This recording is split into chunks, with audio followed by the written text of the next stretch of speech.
안녕하세요. 저는 서울나우병원에서 류마티스 내과를 진료하고 있는 이경용이라고 합니다.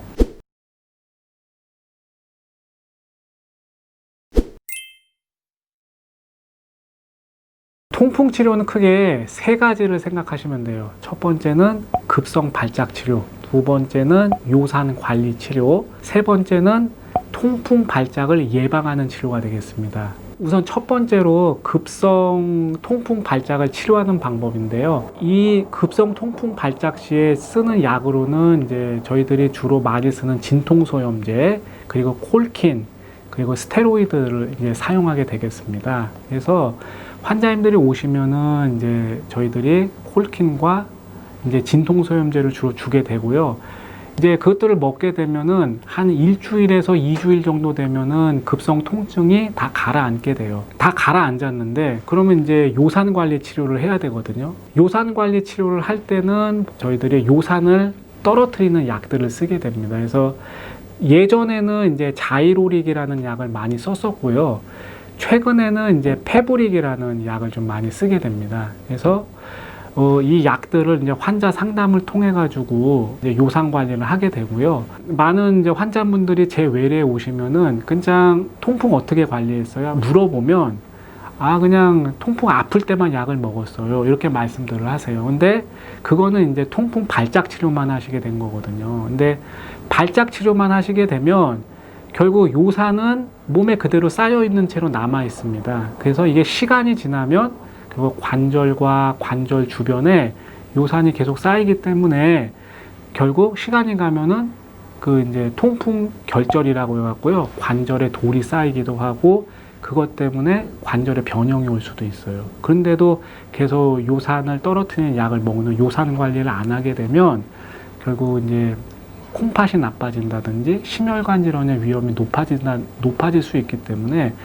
결국 그렇게 가기 전에 발작일 때만 치료하는 것이 아니라 발작 후에는 요산 관리 치료를 하셔야 됩니다. 그래서 요산 관리 치료는 매일 이제 규칙적으로 이제 약을 복용함으로써 체내에 있는 요산들을 밖으로 내보낸다든지 생성을 억제한다는 그런 기전을 통해서 요산을 관리하게 되죠. 그 다음에 이제 세 번째로 그러면 통풍 발작을 예방하는 게 있어요. 의사들 사이에서도 논란이 있는 부분이 있는데 요산을 떨어뜨리는 약을 처음에 발작 시에 복용을 할 거냐 아니면 발작이 다 치료된 후에 이제 요산 관리를 할 때 시작을 할 거냐 많은 논란들이 있는데요. 제 개인적인 진료 경험을 보면 급성 발작 때 같이 시작하는 것보다는요. 급성 발작을 다 치료한 1, 2주 후에 요산 관리를 하는 거가 환자님들에게 훨씬 더 치료 성적이 좋았습니다.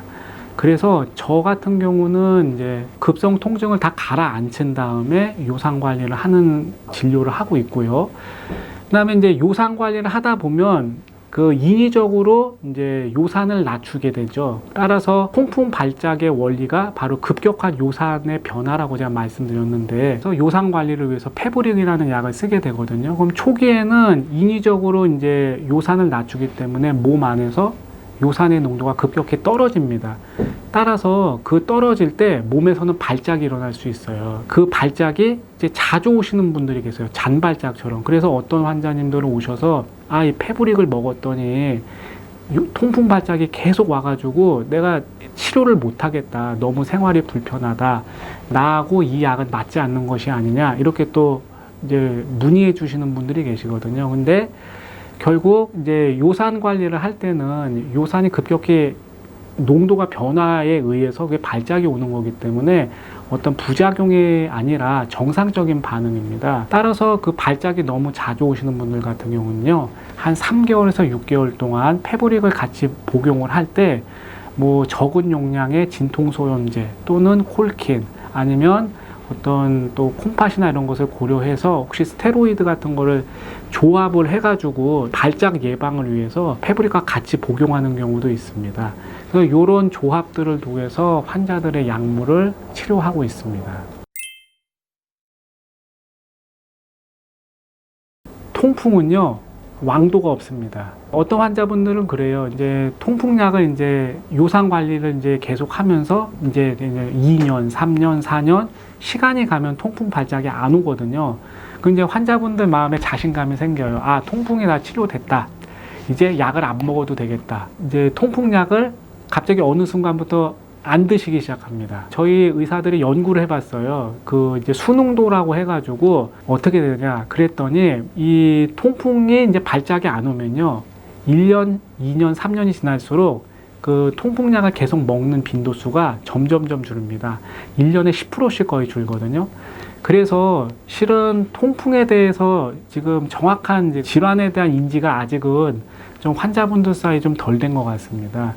이 통풍이라는 질환도요, 고혈압, 당뇨, 고지혈증처럼요, 약을 평생 먹어야 돼요. 그래서 요산 관리하는 약을 평생 먹어서 계속 매일매일 우리가 이제 음식을 통해 단백질을 섭취하지 않습니까? 그러면 거기를 통해서 이제 퓨린이 분해돼서 나오는 어떤 요산들, 그런 것들이 몸에 쌓이는데, 규칙적인 이제 요산 관리약을 복용함으로써 매일매일 그 요산을 청소한다는 생각을 좀 하시면 좋겠습니다. 그래서 청소를 잘 하면 그만큼 시간이 갈수록 환자분들의 그 몸 안에 있는 요산의 밀도가 낮아지면서 결국 통풍이 발작이 오는 횟수가 줄고 그러면서 통풍으로부터의 그 발작에 대한 그 공포감 그런 거에서 좀 해방이 되고요. 삶의 질도 더 높아질 수 있죠. 그래서 왕도가 없어요. 매일매일 규칙적으로 드시면 시간이 갈수록 환자분들의 통풍은 더 관리가 잘 될 수 있습니다.